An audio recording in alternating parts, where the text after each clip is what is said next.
Assalamualaikum warahmatullahi wabarakatuh. Halo Sobat Literasi, jumpa lagi di Yuk Tanya Ahlinya. Ini edisi ke-10 Sobat Literasi. Nah, kali ini kita akan bawain topik yang sesuai banget. Judulnya cerdas dan keren di era digital.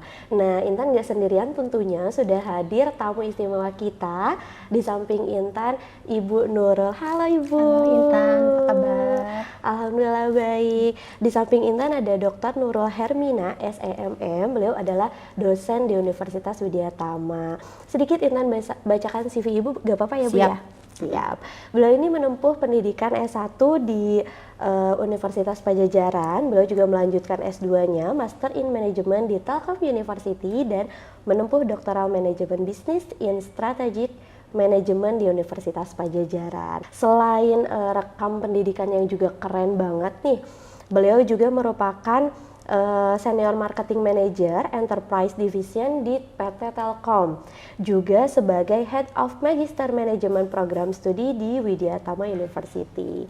Nah, nggak kalah keren, ada juga banyak banget buku karyanya beliau, salah satunya yaitu ada Leadership and Organization Behavior, penerbit Lekas, Bandung, Indonesia, ISBN 2021. Beliau juga menerbitkan Advanced Marketing, penerbit Lekas, Bandung, ISBN 2021, dan karya terbarunya yaitu ada buku ajar Esensi Manajemen Strategis dari Teori hingga Eksekusi, ISBN 2025. Pasti udah nggak sabar banget kan Sobat Literasi? Mari kita sapa sama-sama Ibu Nurul. Oke, boleh nyapa dulu? Boleh Ibu, Oke. Selamat siang sahabat literasi semua. Perkenalkan saya Nurul Hermina, dosen di FEB Widya Tama. Jadi mungkin ada sedikit ya Ibu, tadi pengalaman ya sebagai praktisi, sekarang udah nggak bekerja di Telkom Labi, itu jadi pengalaman praktisi. Betul. Pengalaman juga struktur di Widya Tama. Sekarang murni jadi dosen gitu, siap menimba ilmu. Wah, Masya Allah, keren sekali ya. Nah Ibu mungkin sebelum kita masuk ke topik, gimana sih persiapannya menuju podcast ini, apa aja yang mungkin Ibu persiapkan, atau perasaannya nih untuk hari ini seperti apa? Oke, perasaannya sih seneng bahagia tapi deg-degan gitu ya. Oke, karena kan ini terus terang baru pertama nih Ibu podcast. Biasanya kan ngajar di depan kelas ya Intan ya, ada audiens, ada mahasiswa, tapi tentunya meskipun dosen Intan, kita harus tetap belajar ya. Betul. Tetap Ibu mempersiapkan, mudah-mudahan ini lancar, mudah-mudahan Ibu nggak lupa gitu ya ngobrol kita ya. Betul, Ibu betul. hanya sekedar share aja apa yang Ibu tahu, apa yang Ibu alami. Itu. Kalau dari narasumbernya aja udah antusias, pasti Sobat Literasi lebih antusias sih Bu. Nah mungkin kita langsung masuk ke topik ya Bu. Ini judulnya aja udah keren banget, cerdas, terus keren bergaul di era digital. Kenapa sih topik ini yang kemudian Ibu pilih? Oke, jadi Ibu sangat encourage sekali dengan sekarang kejadian sekarang Intan ya. Betul. Sebagai pendidik, sebagai dari akademik tentunya meskipun tidak banyak berkontribusi, tapi setidaknya kita share gitu ya. Betul. Sebaiknya gimana sih kita itu bergaul yang cantik, yang keren di era digital, karena beda banget. Betul. Kalau kita bergaul di konvensional dengan di digital akan sangat berbeda gitu ya. Nah, mungkin banyak kasus-kasus yang mungkin kita sekarang alami ya. Mungkin Intan juga lihat ya. Betul. Banyaknya dulu sebelum ada AI, adanya hoax tinggi gitu.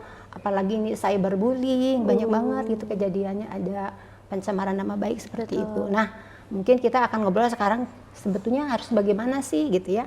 Sehingga kita bisa keren, bijak, beradab, beretika di era digital ini. Betul. Gitu Intan. Iya sih Bu, apalagi sekarang dunia digital ini penuh banget diisi sama Gen Z ya terutama gitu. Betul. Dari mulai scrolling mungkin ya Bu ya.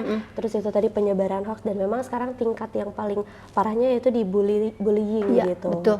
Jadi mungkin terkait dengan teknologi saat ini, adanya AI ini, menurut Ibu apakah menjadi masalah atau sebenarnya solusi, hanya saja kita belum bisa mengaplikasikannya gitu? Iya, jadi mungkin kita cerita dulu. Sebetulnya kayak pisau bermata dua, kita dualisme. Betul. Pasti ada positifnya. Teknologi nggak bisa kita bendung ya, sahabat semua. Kita nggak bisa hindari dari teknologi, harus kita belajar. Cuman kita bagaimana nih menyikapinya gitu ya?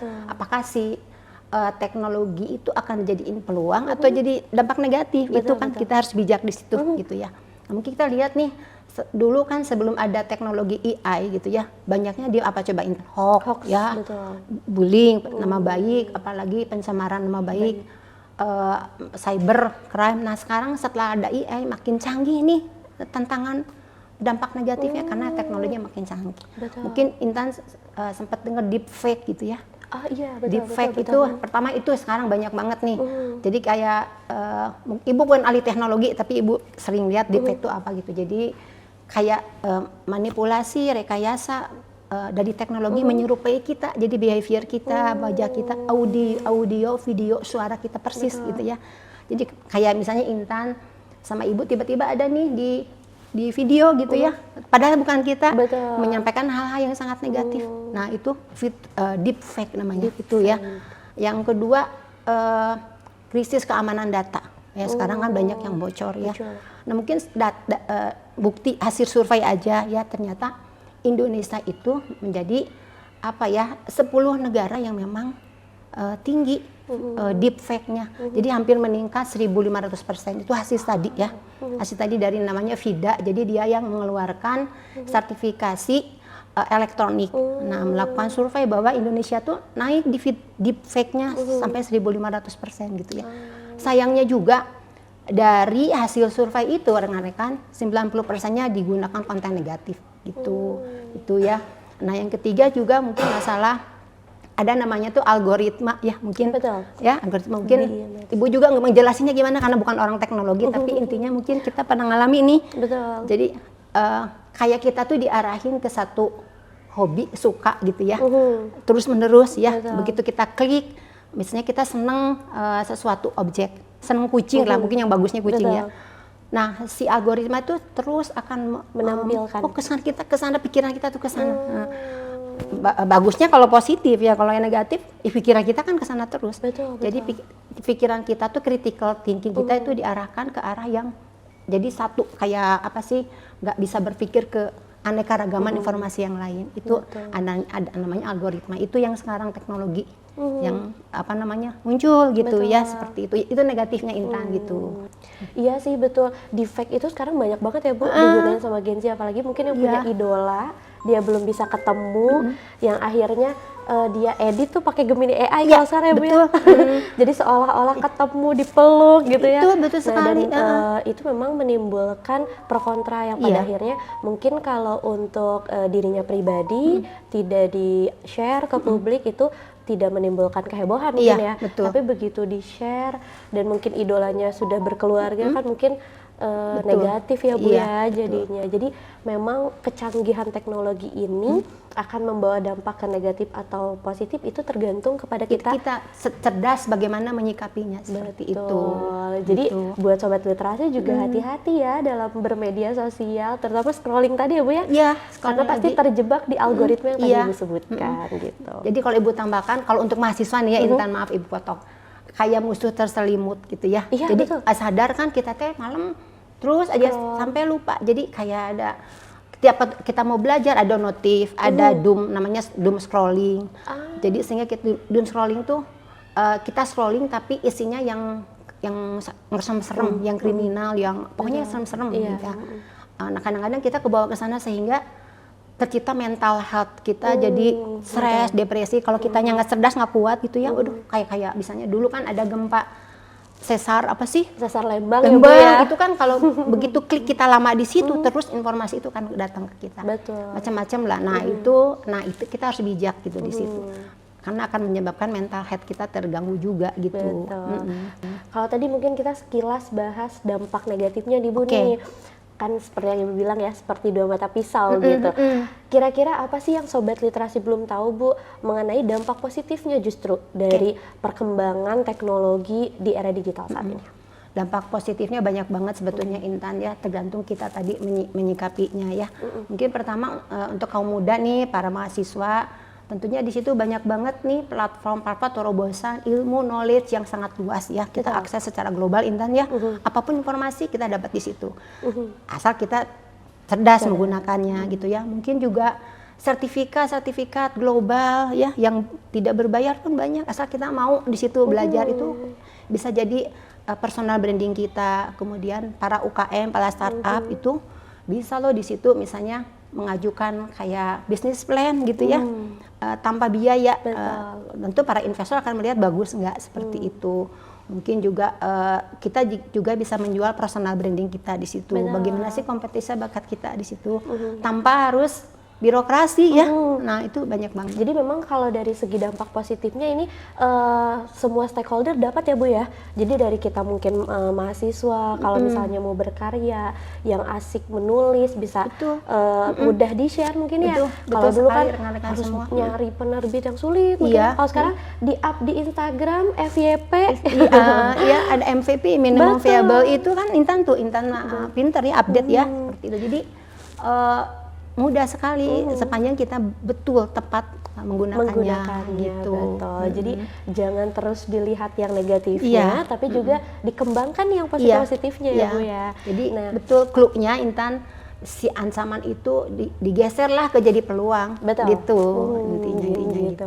Karena kan percepatan teknologi juga nggak bisa kita hindari ya Bu ya. Kalau kita stop di situ berarti kita yang nggak maju dong. Jadi memang harus diterima, kitanya yang terus memenuhi kapasitas diri ya, supaya aktif dan bisa bijak dalam media sosial. Ibu, ini ada pertanyaan yang menarik lagi mengenai budaya. Gimana sih budaya yang baik dalam bermedia sosial terutama di era digital ini? Oke, mungkin memang topik ini sangat erat kaitannya dengan ini digital culture Intan ya, seperti itu ya. Nah mungkin Ibu ini dulu deh, Ibu lihat hasil survei. Jadi ada memang kita menyamakan persepsi dulu ya. Kadang-kadang kan kita kalau udah gunain teknologi udah beres nih. Pada saat transformasi digital, pokoknya kita udah punya teknologi, udah beres, udah selesai. Padahal bukan itu. Yang paling sulit bagaimana mengakomodasi, mengadaptasi perubahan dari orang, pola pikir, budayanya sehingga akan relate dengan perubahan tersebut. Nah itu kadang-kadang udah selesai, budayanya tidak dirubah, pola pikirnya tidak dirubah, ya tidak akan berhasil gitu ya. Nah hasil survei mungkin sebentar Ibu, hasil survei dari McKinsey gitu ya. Jadi ternyata dari 10 negara besar Intan ya, 10 negara besar itu memprioritaskan budayanya paling utama. Jadi 90%-nya budaya culture itu dijadiin prioritas di 10 negara itu, negara berkembang gitu ya.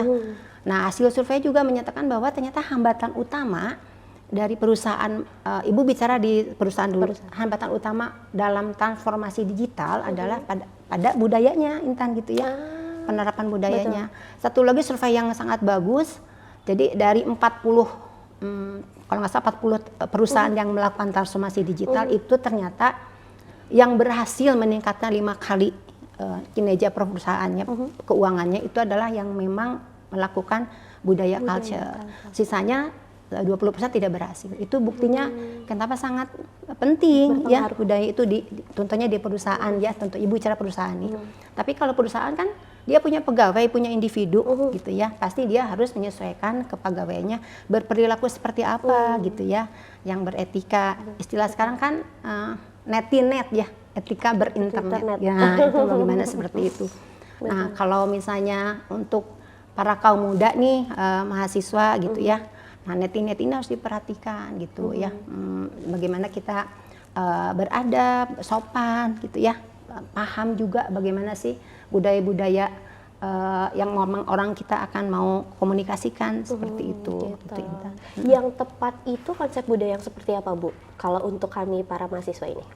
Oke, mungkin yang tepat kalau kita lihat pilar, mungkin yang lebih bagus kita lihat pilar. Ada rekomendasi dari Menkominfo ya, itu udah bagus banget Intan. Kalau Ibu mungkin hanya mention spill, kita harus beradab loh gitu ya, harus beretika. Coba budaya kita kembalikan ke zaman dulu. Indonesia tuh kan ramah tamah ya orangnya ya, beradab, timur gitu ya.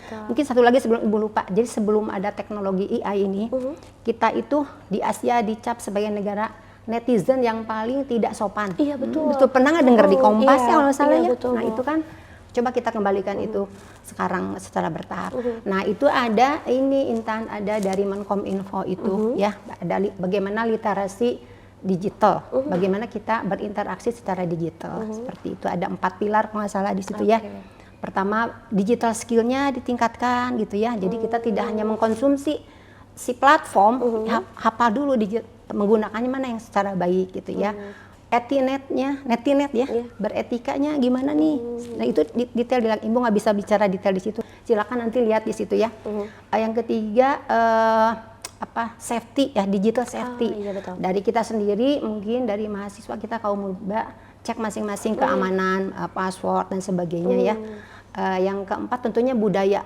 Digital budaya, tapi dalam kaitan berbangsa, warga negara sebagai Indonesia. Betul. Jadi coba kita dalam berkomunikasi, kalau kita digital culture, bagaimana lebih bagus ceritakanlah kearifan lokal bangsa kita, apa sih yang bagus-bagusnya gitu ya, budaya yang bagusnya seperti apa. Itu ada 4 pilar gitu.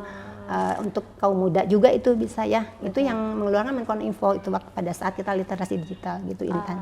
Wah, tadi udah lengkap, ada 4 pilar, dan semoga Sobat Literasi juga mencatat tuh ya, supaya bukan hanya bijak tapi juga beradab dan beretika ya Bu ya, betul. ketika bermedia sosial. Karena kan kalau dulu istilahnya kayak gini Bu, kalau dulu kan ketemu orangnya, sehingga ketika tidak sopan tuh ada rasa mungkin tidak enak. Betul. Kalau sekarang kan orang ngetik nggak tahu wajahnya ya Bu ya, sehingga mungkin itu yang hilang ya Bu ya. Betul. Padahal perasaan untuk menghargai sopan santunnya harusnya tetap dipertahankan. Betul sekali ya. Gitu.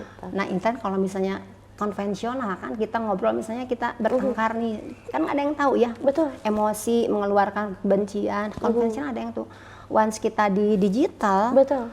satu kata aja itu udah terrecord, udah terrecord 10 tahun masih ada di situ gitu ya. Oh ini orang ini sempet mengubar emosi, kebencian, konten negatif gitu ya.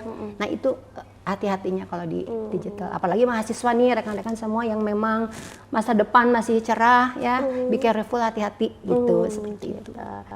Jadi tadi udah dibahas juga tentang budayanya. Nah kita masuk ke kebijakan atau peraturan mungkin dari pemerintah Bu.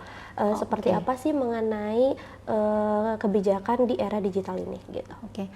Mungkin Ibu nggak detail tentang isinya ya, jadi karena Ibu banyak sekarang tuh udah banyak banget kebijakan yang dikeluarkan, tapi garis besarnya itu sudah sangat membantu rekan-rekan ya. Jadi dulu hoax-nya tinggi, nah begitu keluar ITE 2018 gitu ya, yang mengatur sanksi kalau pencemaran nama baik hoax itu udah diatur, hoax-nya udah turun ya. Kemudian ada undang-undang tentang perlindungan data, undang-undang tentang apa namanya perlindungan anak, undang-undang tentang web konten, namanya Saman kalau nggak salah ya. Jadi kalau kontennya harus seperti apa. Nah itu pemerintah setelah bertahap terus menerus melakukan perbaikan seiring teknologi yang mengancam itu jadi ancaman gitu ya. Menurut Ibu udah baik ya. Melakukan aturan, memfilter sehingga tidak terjadi lagi yang lebih ekstrim gitu, seperti itu. Jadi peran pemerintah juga ikut membantu ya Bu ya, kebijakan-kebijakannya gitu untuk mengurangi tadi, mempush mungkin tingkat hoax yang dulunya sangat luas banget. Sekarang kayaknya emang udah sedikit samar ya Bu ya. Terus juga mengenai hak perlindungan data tadi kan mungkin sebelumnya kita mendengar atau merasa risih ya Bu ya, ketika kita memasukkan data terus keamanannya itu tidak terjamin gitu. Nah seiring berjalannya waktu, tadi sudah Ibu sampaikan, kebijakan pemerintah juga mengeluarkan nih mengenai hak perlindungan data tersebut. Jadi harapannya kecemasan kita kan itu tidak berkelanjutan ya Bu ya. Nah ini udah melaju ke kebijakan. Menurut Ibu apa sih dampak positif ruang digitalisasi kalau dikhususkan kepada anak muda? Anak mahasiswa sebetulnya ya seperti itu. Jadi mungkin tadi Ibu nambahin dikit yang kebijakan. Nah kebijakan itu rekan-rekan mahasiswa semua, termasuk Ibu para dosen semua tentunya harus paham kan paham juga isinya apa sih. Kadang-kadang kita kan nggak tahu ya Intan, tiba-tiba kita ngobrol apa gitu di media ternyata menyakiti seseorang gitu, dan itu ada undang-undangnya loh ya, FITA dan itu ternyata diatur. Nah kita harus paham dulu juga, membaca apa sih yang diatur di kebijakan itu, sehingga kita akan berhati-hati gitu dalam bergaul. Itu tadi menambahkan aja. Nah tadi dampaknya ya kepada mahasiswa tentunya mungkin yang sekarang paling banyak berdampak itu negatifnya barangkali ya, kayak digital district ya. Jadi Yang tadi itu, jadi kita itu jadi belajar tuh nggak fokus ya. Ada notif, jangankan mahasiswa kita aja. Kalau ibu mungkin udah agak sepuh gitu, masih wisdom bisa, tapi anak muda kan masih energik, jadi kadang-kadang tingkat pengendaliannya juga harus diperhatikan. Betul. Ada notif lagi belajar atau melakukan doom scrolling tadi, addicted, kecanduan karena tadi ada algoritma tadi ya, sehingga mental health-nya terancam, depresi itu ya. Nah yang kedua juga personal branding ya, personal branding itu penting banget rekan-rekan semua mahasiswa terutama kaum muda ya. Jadi kalau sekali lagi kita tadi melakukan tap atau spill mention satu hal yang negatif itu 10 tahun akan terrecord gitu ya. Seperti itu. Jadi ciptakan itu negatifnya dulu ya. Yang ketiga yang tadi itu ada namanya pubbing. Pubbing tuh kalau kita berinteraksi gini, jadi tidak mau bersiraturahmi ya tetap di gadget aja, namanya pubbing. Jadi antisosial gitu ya. Jadi dimanapun keluarga di mana gitu, ya kita masing-masing namanya pubbing itu ya. Itu yang memang banyak distraksi sekarang terjadi. Betul. Nah, terutama kalau di mahasiswa tadi distraksi dalam pembelajaran di algoritma tadi gitu ya. Jadi coba kendalikan digital minimalismnya sehingga algoritma yang tadi tulus gitu ke ini tidak mengganggu pembelajaran kita gitu. Gitu. Apa sih yang harus dilakukan mahasiswa untuk memfilter itu semua, Ibu? Mungkin cara memilah informasinya atau cara bersikapnya gitu. Ya, supaya nggak terdistraksi penuh nih sama media sosial atau algoritmanya gitu. Iya. Nah, mungkin ada sih sebetulnya Ibu detailnya gitu ya, how-nya itu mungkin kurang begitu paham, itu harus dengan pakarnya. Tapi itu ada satu buku namanya Digital Minimalism. Intinya mau nggak mau kan kita sendiri yang harus nggak bisa minta bantuan orang, kita sendiri harus bisa mengendalikan. Nah, bagaimananya itu ya diminimalkan deh penggunaan digitalnya gitu ya. Digital minimalism itu dikurangi seperti itu. Terus yang kedua juga coba algoritmanya dikurangin gitu ya. Kita bijak, tadi judulnya bijak di situ. Kalau jangan difokuskan pada satu topik, tapi coba lihat keanekaragaman opsi lain, informasi lain, tabayun istilahnya ya. Mungkin sering dengar ya. Tabayun teh lihat, jangan langsung memutuskan, jangan langsung men-share. Jadi ada 3S nih, saring sebelum share. 3S, saring sebelum share. Tabayun namanya gitu ya, itu dipikirkan gitu. Nah yang ketiga yang tadi hindari kecanduan digital itu gitu ya, yang dengan digital minimalism itu Intan gitu. Jadi memang tetap kontrolnya ada pada diri kita ya Bu ya. Gitu. Jangan sampai karena sudah keasikan nih bermedia sosial, kita betul tadi jadi antisosial, ketemu orang nunduk lagi handphone ya Bu ya. Betul. Gitu. Jadi harus tetap bisa di manage karena kontrolnya ada pada diri sendiri buat sobat literasi. Nah mungkin tadi sempat dibahas buku nih Bu. Kira-kira buku apa aja sih yang bisa jadi referensi gitu buat cerdas dan keren bergaul di era digital ini? Iya. Yang Ibu tahu mungkin garis tengkap Ibu sempat baca gitu. Yang sebenarnya banyak yang lainnya. Mungkin kalau dari buku luar itu ada namanya Digital Charter Society gitu ya. Itu dari Harvard kalau nggak salah. Bagus, mungkin nanti ke Biro Perpus bisa diusulkan untuk minta. Yang kedua yang tadi digital minimalism itu bukunya bagus banget, bisa dicari, bisa di-share ke kita semua. Bagaimana kita mengendalikan diri kita, meminimalkan digital itu. Itu kan yang nulis ahli pakarnya ya, mungkin jadi kita bisa di situ. Nah mungkin yang ketiga juga ini, sebetulnya ada loh dosen kita dari Widyatama, bagaimana net-to-net di sosmed. Kalau nggak salah itu Pak Dr. Ferry Sulianto ya dari informatika, itu bikin buku juga rekan-rekan, Ibu baca juga, bagus itu ya. Dan yang keempat itu penting, empat pilar tadi. Itu yang penulisnya Timenkominfo. Nah itu nggak salah kita baca gitu ya, apa yang harus kita lakukan pada saat beliau di era digital. Karena kalau kita nggak tahu juga bagaimana melakukannya, betul nggak Intan ya? Termasuk dosen juga ya.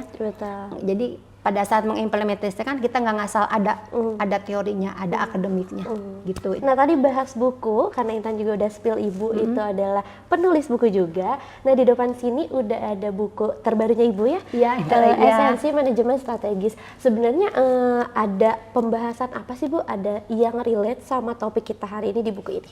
Ya, nah ini memang ada beberapa yang terkait di sininya, judulnya juga manajemen strategis.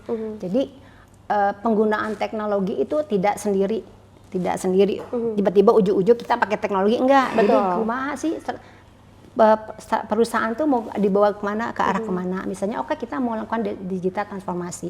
Nah itu apa yang harus kita lakukan. Nah di sini Ibu dijelaskan di sini, oh berarti pada saat kita melakukan digital transformasi, ada yang harus kita lakukan dulu. Jangan langsung digunakan teknologinya. Mungkin kita harus lihat dulu desain organisasinya kayak gimana, strukturnya kayak gimana, budayanya kayak gimana, pola pikir orangnya gimana, orang karyawan berbehave tuh kayak gimana kalau teknologi seperti ini. Nah itu ada di sini di buku, ada beberapa terakhirnya.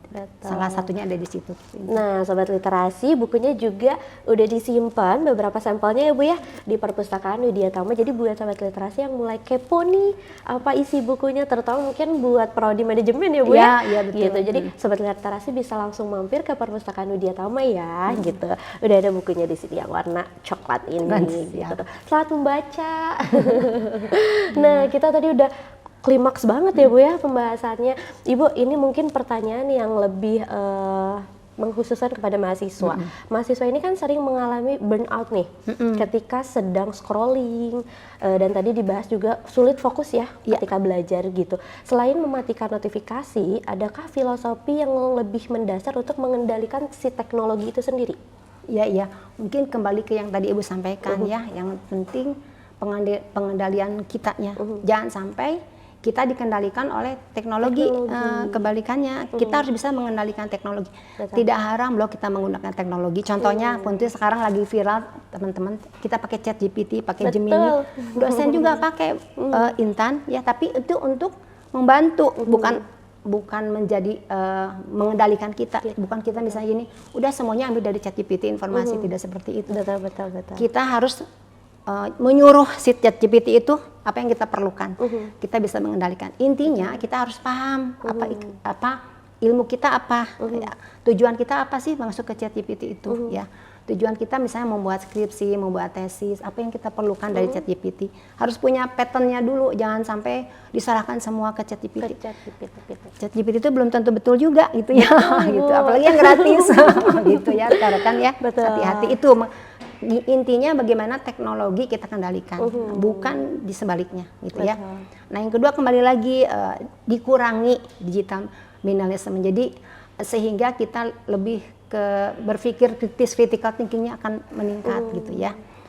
Tadi itu kayak notifikasi, dooming scrolling dan sebagainya. Coba di digital minimalism. Cuman hawanya itu Ibu yang harus kita baca sama-sama nanti ya, bagaimana sih caranya gitu ya. Nah di buku itu. Gitu, ya. Karena Intan juga sebagai mahasiswa di Widya Tama nih Bu, memang sudah mulai aktif nih menggunakan baik itu Gemini ataupun ChatGPT. Tapi betul ketika begitu kita mempertanyakan sesuatu atau mungkin meminta bantuan lah ya Bu ya, kepada AI ini, kita akan memfilter juga pada akhirnya ya. Tidak plek-ketiplek itu betul, jangan plek-ketiplek dipakai gitu. Diserahkan gitu kan, kayaknya dosen juga udah langsung bisa menilai ya Bu ya. Gitu. Wah ini AI sepenuhnya. Betul sekali. Seperti itu ya Bu ya. Sekarang ada kan yang untuk menguji berapa persen plagiarisme menggunakan AI gitu ya. Memang kalau memang, tapi kita kan nggak arahnya nggak ke sana. Yang penting kita paham, mengerti gitu ya. Posisi kita di mana sih di teknologi ini gitu. Ini Bu agak meluas sedikit sih ya mengenai AI ini. Ada juga Bu yang beranggapan bahwa AI ini kelak bisa ibaratnya menggantikan kita, mungkin khususnya di dunia pekerjaan, karena kan mahasiswa-mahasiswa ini nextnya juga akan jadi pekerja gitu. Nah seperti apa sih Bu tanggapannya mengenai itu gitu? Ya sebetulnya tergantung nanti industri perusahaannya apa ya nanti yang mau dikerjakan mahasiswa. Tapi sebetulnya beda banget ya AI dengan human ya. Kalau manusia tuh dia punya intuisi, punya pengalaman. Kalau AI kan dia sebetulnya dia ngambil dari beberapa database platform pada kita bertanya ya, misalnya kita bertanya tolong misalnya menurut tolong apa sih yang dimaksud culture digital itu kan keluar. Sebenarnya dia nggak berpikir sendiri, dia merangkum dari semua informasi platform apa sih digital culture itu contohnya. Tapi dia tidak punya intuisi untuk di suatu industri seperti apa cocoknya, pengalamannya berhasil nggak dengan teori itu kan itu sebenarnya nggak ada di AI tersebut. Nah, tapi kita harus paham yang pertama tadi pertanyaannya, biasanya yang rekruter pencari kerja itu bukan mencari yang cerdas digital aja, tapi yang bijak digital. Gitu ya, seperti itu. Jadi digital skillnya itu diarahkan bagaimana kita mengetahui AI itu kayak gimana operasinya gitu ya, jangan hanya mengkonsumsi aja gitu, kayak gitu. Nah, yang kedua juga di situ juga tadi kayak critical thinking kita tetap dipertahankan melalui intuisi pengalaman ya. Jadi jangan teknikal aja yang dipegang, tapi intuisi kita sebagai mahasiswa, pengalaman ataupun dosen barangkali ya harus juga kita punya di situ. Nah, yang sekarang lagi banyak dicari itu yang AI literasi AI gitu ya, yang memang bagaimana paham per AI-an lah ya, bukan hanya mengkonsumsi. Betul. Gitu, mungkin. Jadi lebih tepatnya mungkin bukan konsumtif ya Bu, tapi mengoperasikan AI-nya seperti apa gitu ya. Ya betul, mengoperasikan dan juga mungkin pemahaman bagaimana teknologi itu bisa kita gunakan gitu ya.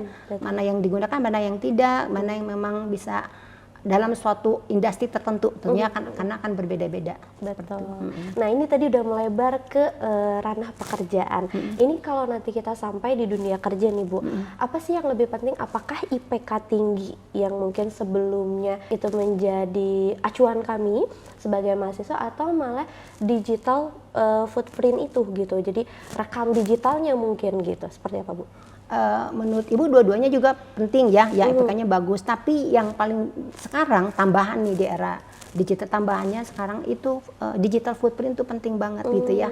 Jadi ingat rekan-rekan, sekarang para rekruter pekerja, kemudian mungkin sekarang juga yang bikin paspor udah mulai ke negara tertentu dilihat ya, disetujuin nggak nih paspornya ada jajam rekatnya kayak gimana. Tapi yang penting tadi itu para pencari kerja itu mulai mencari, apalagi yang global ya, mulai mencari apa sih yang kita lakukan setelah tahun ini. Apakah udah menyampaikan ujaran kebencian atau men-share konten negatif atau apa di situ pencemaran nama baik barangkali. Nah, itu udah pasti terrecord selama 10 tahun itu. Bayangin 10 tahun itu kita ada di situ. Kelakuan kita gitu ya, makanya hati-hati. Nah, itu para rekruter udah mulai memperhatikan ke sana. Dua-duanya penting, tapi yang lebih penting itu yang tadi digital footprint itu. Jadi mulai diperhatikan juga rekam digitalnya ya Bu ya. Betul Jangan sekali sampai gitu. Karena FOMO nih ikut-ikutan ada hoax apa disebarin, taunya itu berbekas tadi kata Ibu ya. Dan kalau digital tuh sulit untuk dihapus karena kadang orang lain mungkin sudah mengakses duluan ya Bu ya. Gitu. Kayak manusia kalau udah luka terus susah disembuhkan. Gitu ya. Kalau udah masuk ke digital ya nggak bisa nggak bisa di-delete gitu ya, nggak bisa di-tip-X gitu. Dan orang bisa dengan mudah mengingat itu ya Bu ya. Betul sekali. Karena ada datanya gitu, ada buktinya. Ada buktinya gitu rekan-rekan. Jadi mulai sekarang dipercantiklah juga digital footprintnya gitu. Nah, ini kita masuk ke etika dan keamanan Bu. Etika bermedia sosial ini kan yang mulai luntur ya Bu ya, yang tadi Intan bilang, karena kalau mungkin bertatap muka kita ada segan, ada sopan santun yang dijaga. Begitu di balik layar handphone hilang itu semua, ketikannya mulai kemana-mana gitu. Nah, etika dan keamanan atau skill digital apa yang paling perusahaan global saat ini butuhkan, dan bagaimana kami bisa mengembangkannya kalau lagi di kampus? Ya, mungkin sekarang itu yang penting mahasiswa mungkin 3 ya keahlian tuh. Yang pertama digital skillnya harus punya juga gitu ya. Sekarang kan banyak rekan-rekan kayak coding, analitik gitu ya. Ada seperti pelatihan-pelatihan seperti itu. Setidaknya tahu lah, meskipun tidak terlalu detail seperti orang teknik, tapi setidaknya kita paham gitu ya. Bagaimana sih ya itu beroperasi, menggunakan analytic thinkingnya kayak gimana, seperti itu. Nah, yang kedua, yang tadi itu critical thinkingnya juga harus tetap ada, kita intuisi kita ya sebagai human, pengalaman kita melakukan keputusan ya mungkin pasti punya, misalkan mahasiswa dosennya itu bisa dipakai, ditingkatkan critical thinking sehingga tidak terfokus kepada si algoritma tadi itu gitu. Nah, yang ketiga yaitu tadi budaya ya, budaya digitalnya juga diperkuat seperti itu ya. Mungkin nanti terakhir mungkin ada kiat-kiat yang untuk mahasiswa nih, yang penting ingat ada sanksi, ada 3 mungkin yang Ibu sampaikan. Sanksi, mungkin Ibu bukan kultum ya, nih ada agama nih ya. Agama itu penting banget ya rekan-rekan. Jadi kalau bukan keluar 7 menit ya, tapi sebetulnya tabayun itu penting ya. Jadi pada saat kita melakukan ujaran kebencian, ghibah, itu kan udah sanksinya udah agama, udah pasti ya, intan ya. Yang kedua sanksi legal, hukum. Ingat keluarga kita ya, kebayang kalau kita dituntut apa ya, seperti itu. Yang ketiga yang penting nih buat mahasiswa, personal atau kaum muda, personal branding gitu ya. Personal branding itu harus ditingkatkan seperti itu. Yang tadi ya dari hard skillnya tadi apa, digital skillnya harus ada, dari soft skillnya critical thinking kita ditingkatkan, kemudian juga dari aspek personal branding misalnya gini nih. Jadi kita jangan mention keluhan nongkrong ya, itu kan tidak mencerminkan personal branding yang baik. Tapi misalnya kita share lah keahlian kita, misalnya kita ahli kopi nih, gimana sih barista yang baik teh gitu ya, gitu. Terus gimana kalau kita orang teknik, gimana sih bikin project yang small project kayak gimana gitu. Atau misalnya kita orang manajemen, gimana sih bisnis plan yang bagus untuk UKM. Nah itu sangat bagus banget, itu personal branding itu kesana. Jadi jangan share ternyata ngeluh gitu, itu kan ketahuan ya. Si rekruter ini orangnya ngeluh terus, ini kita nggak bisa ditarik jadi pegawai. Atau apa tadi, galau Bu, mau kebanyakan galau, atau ini kok banyak nongkrong di kafe gitu, kayak gitu. Nah gitu Intan. Jadi tadi digital, hard skill dan soft skillnya gitu ya. Jadi dilengkapi juga ya Sobat Literasi. Ibu, ini kita udah ke pertanyaan terakhir mengenai bagaimana cara praktis agar mahasiswa bisa membangun personal branding yang kuat dan positif melalui media sosial. Nah ini tanpa, kalau anak sekarang bilangnya tanpa flexing, tanpa sombong gitu. Iya betul. Nah, ini kira-kira gimana Bu tipsnya gitu dari Ibu? Tipsnya mungkin tadi Ibu udah sampaikan ya. Yang penting kita jual itu bukan kesombongan tapi kompetensi kita. Benar, kompetensi kita. Pertama, tapi kita punya kompetensi dulu ya. Jadi misalnya masuk WhatsApp grup yang memang kita kekuatannya di situ kompetensinya gitu. Misalnya dari komunikasi, nggak apa-apa hobi juga, misalnya komunikasi apa sih yang sepeda ya, atau paddle kan lagi itu ya. Nah itu tapi kita isi di situ dengan yang memang positif. Misalnya olahraga paddle tuh gimana sih caranya, gimana apa sih yang perlu disiapkan gitu. Mungkin juga nanti kita bisa jualan di situ. Apa gitu, perlunya apa, kaos apa yang digunakan itu masuk di situ gitu ya. Jadi ciptakan kompetensi kita di suatu WhatsApp grup gitu ya. Nah yang kedua tadi itu jangan sampai tadi yang memang tidak menjual personal branding jangan disampaikan di situ seperti itu ya. Jadi jangan tadi Ibu kembali, jangan yang nongkrong, yang keluhan gitu, atau mungkin yang boleh sih kebanyakan TikTok gitu ya. Kalau mahasiswa nggak apa-apa sekali, tapi kan tidak mencerminkan kompetensinya seorang mahasiswa gitu ya. Gitu. Dan sekarang menggunakan media sosial lebih luas lagi ya Bu ya cakupannya. Jadi bukan cuman mungkin teman-teman bisa yang tadi Ibu katakan gitu, share banyak hal juga teman-teman. Sesederhana kita memberikan ide outfit ya Bu ya. Kalau sekarang tuh bisa banget jadi kompetensi yang tadi Ibu bilang. Jagonya masak ya mungkin bisa ngasih tips kulinernya. Resep ya Bu ya. Bisa. Terus ya yang berkaitan sama prodi teman-teman juga mungkin bisa di FTV, mungkin cara mengoperasikan kamera dan lain sebagainya lah gitu. Jadi luas banget teman-teman. Jadi mungkin penutup dari Intan mungkin ya sedikit closing statementnya. Jadi bahwa keren dan cerdas berdigital itu bukan hanya kita cari, tapi kita ciptakan. Betul ya Bu? Dengan membekali diri terus menerus. Dan yang jangan lupa adalah teman-teman tetap harus beretika, beradab, dan penuhi dengan skill-skill yang memang dibutuhkan untuk hal tersebut. Jangan jadikan AI ini sebagai ancaman, tapi juga hidup berdampingan. Sehingga tetap kita yang mengoperasikan AI tersebut. Dan satu lagi, semua mungkin bisa kalau sekarang bisa dengan digital ya Bu ya, Betul. tapi ada yang nggak pernah hilang dari manusia yaitu pengalamannya. Betul. Intuisinya nggak Intuisi. mungkin bisa menggantikan manusia. Iya. Itu kalau dari Intan. Iya. Nah, teman-teman juga pasti kan pengen dengar nih closing statement dari narasumber hebat kita. Kalau dari Ibu mungkin apa nih Bu mengenai topik kita saat ini? Oke, mungkin penekanan, mungkin Ibu ada dibagi 3 kali ya, kita untuk corporate perusahaan dulu nih ya, mungkin ke perusahaan itu yang penting. Pertama, pada saat kita melakukan transformasi digital, yang harus disesuaikan adalah budaya digitalnya, gitu ya. Jadi ada suatu code nih, jadi mungkin bahasa Inggris Ibu nggak bagus ya. Jadi put your strategy in a bad culture gitu ya. Pasti kalau kita menetapkan dalam satu strategi budaya yang jelek, yang menang adalah si bad culture-nya gitu. Jadi if you put your strategy in bad culture, ya yang menang adalah si bad culture-nya itu. Jadi intinya kalau perusahaan itu melakukan transformasi digital tapi tanpa budaya culture yang disesuaikan, yang menang itu yang jeleknya itu yang Betul. gitu ya. Nah, yang kedua untuk teman-teman nih mahasiswa gitu ya, jangan lupa tadi ya perhatikan yang itu tadi ya, 3S tadi, apa tadi, sharing sebelum share. Nah, jangan lupa itu ya, sehingga itu bisa meminimalkan kita melakukan sesuatu yang memang men-spill yang tidak bagus, mention yang tidak bagus di ruang digital seperti itu. Kemudian apa namanya, netiquette, etika berinternet, perhatikan ya seperti itu.